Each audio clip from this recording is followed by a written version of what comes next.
इस भाग को पढ़ने से पहले आपको इस कहानी का पहला भाग पढ़ना पड़ेगा।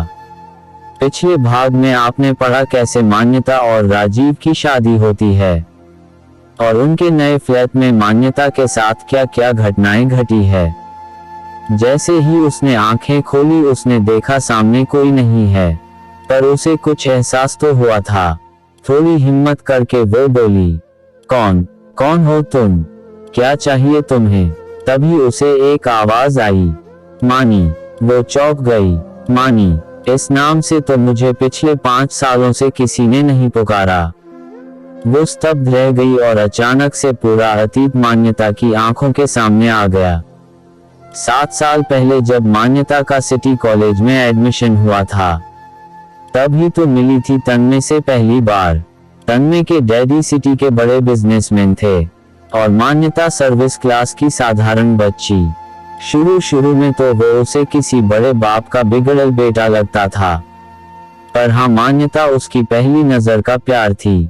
जैसे जैसे वो तन्मय को जानने लगी, वैसे वैसे उसके सरल स्वभाव की वजह से वह भी उससे प्यार कर बैठी।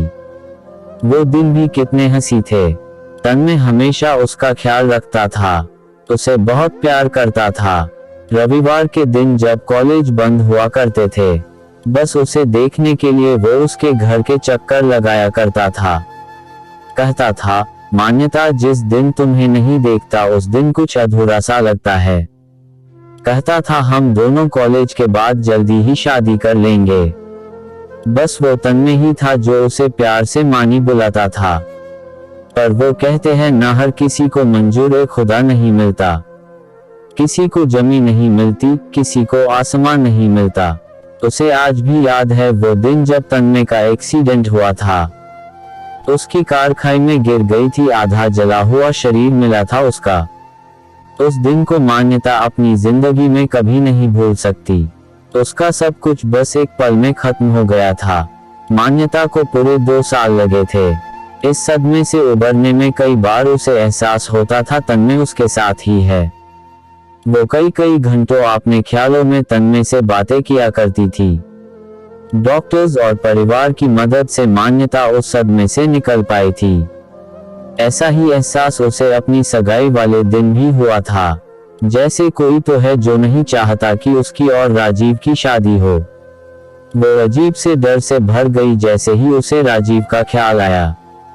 राजीव, उसने राजीव को आपने और तन्मय के बारे में कुछ नहीं बताया था।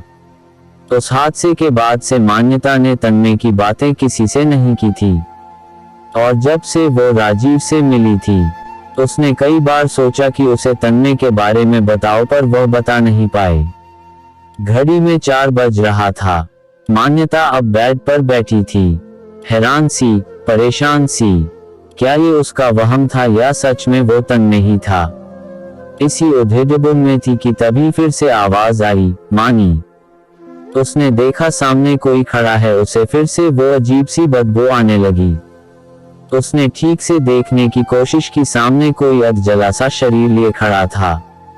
ये पहली बार था जब उसे मान्यता ने उसे ठीक से देखा था, पर जले हुए शरीर के सिवाय उसे कुछ नहीं दिख रहा था। कौन कौन हो तुम? मान्यता ने डरकर पूछा, पर सामने से कोई आवाज नहीं आई। वो मुड़कर दरवाजे की तरफ जाने लगा। मान्यता तुरंत पलंग से नीचे उतरी और उसके पीछे जैसे ही जाने लगी, राजीव उठ गया। क्या हुआ मान्यता, तुम ठीक हो? उसने लेटे लेटे पूछा। देखो, अभी तो 4 बज रहा है, सो जाओ, कहाँ जा रही हो? उसने उसका हाथ पकड़कर उसे अपने पास प्यार से सुला लिया। जब मान्यता ने डोर की तरफ देखा, वो अभी भी वही खड़ा था। इस बार उसे उसकी लाल आंखों में गुस्सा भी दिखाई दे रहा था। मान्यता डर गई और राजीव से लिपट कर सो गई। जैसे तैसे रात बीत गई।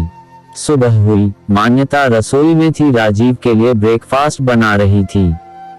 आज उसने सोच लिया था कि वो कल रात के बारे में राजीव को सब कुछ बता देगी, और हाँ, तन्मय उसके बारे में भी तो बताना था।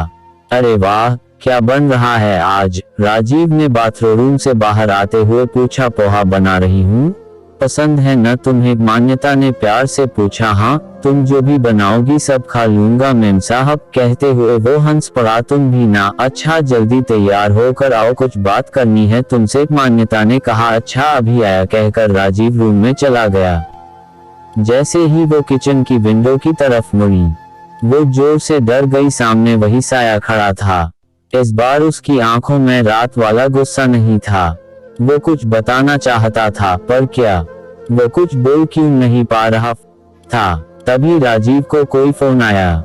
राजीव कुछ परेशान लग रहा था। वो जल्दी में कहीं मान्यता को बताए बिना निकल गया। इतनी क्या जल्दी थी? मुझे यहाँ अकेला छोड़ के कहाँ चला गया? मान्यता डर के मारे सोचने लगी। तभी उसने बालकनी से नीचे झुककर देखा, राजीव किसी के साथ कार में कहीं जा रहा था।